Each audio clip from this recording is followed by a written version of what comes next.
Hey, Anonymous, aka Black Bull BS Matter here. Let's see, I really want to do a video kind of explaining how I kind of came to the Ron Paul conclusion, that how I came to be a libertarian.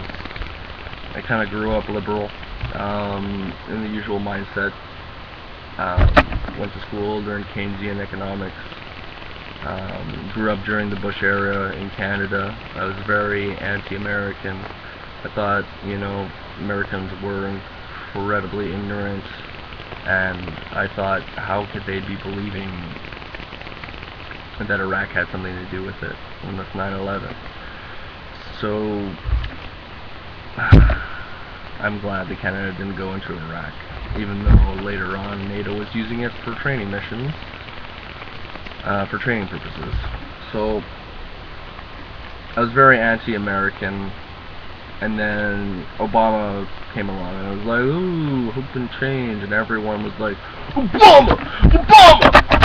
You're not racist, are you? Anyway, no, actually I was for Obama. I mean, he said he was going to close Guantanamo Bay, he said he was going to end the wars, he said he was going to raise taxes, he said it wasn't going to do any more bailouts, and I mean, hope and change, when he got in, he put Bernanke in, and I think I wasn't exactly cluing in, but there was like little tinges of waking up here and there. It was like, oh, he put in Ben Bernanke, wait a second, he's the guy who made the problems to begin with.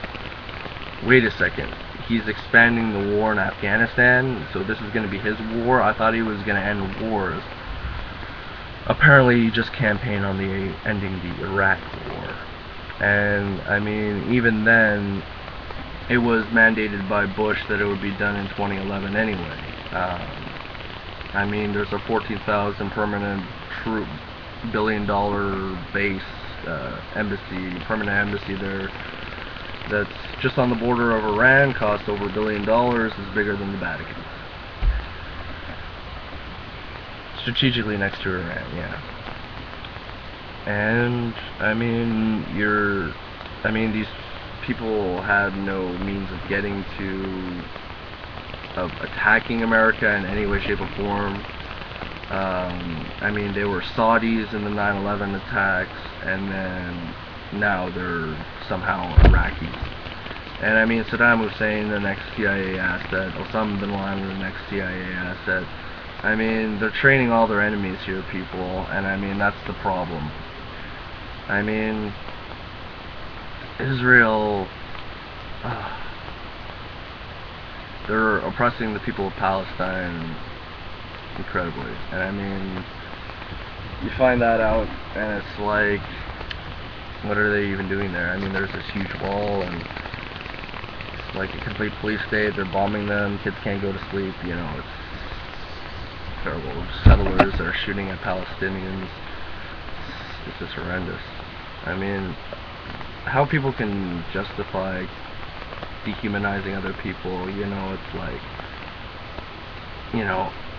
3,000 Americans, died on September 11th. That's terrible.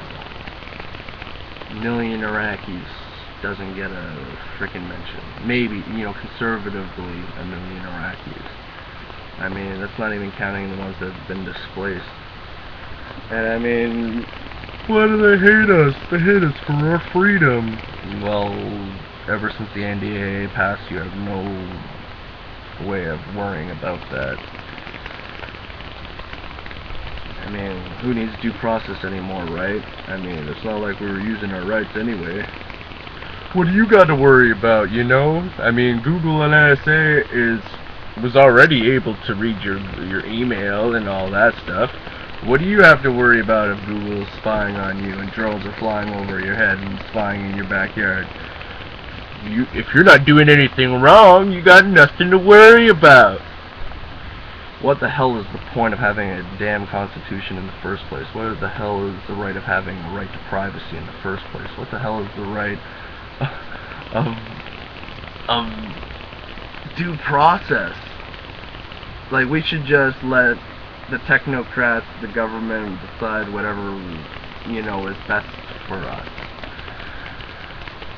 Now remember, it's a cult of inversion, you know. It's like when they say they're doing it for the greater good, it means maybe just good for a few people.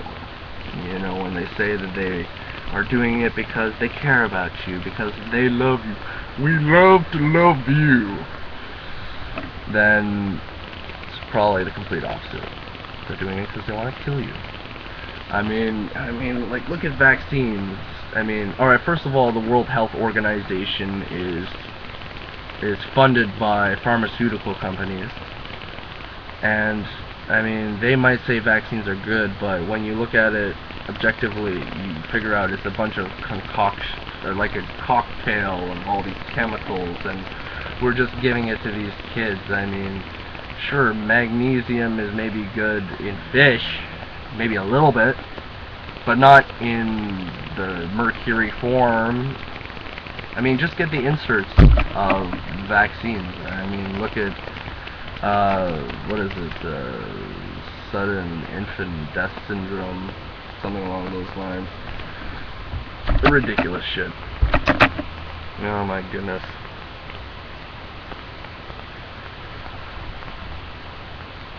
I kind of forget what I was talking about. Anyway. Yeah. Anyway, I guess I'll see you later.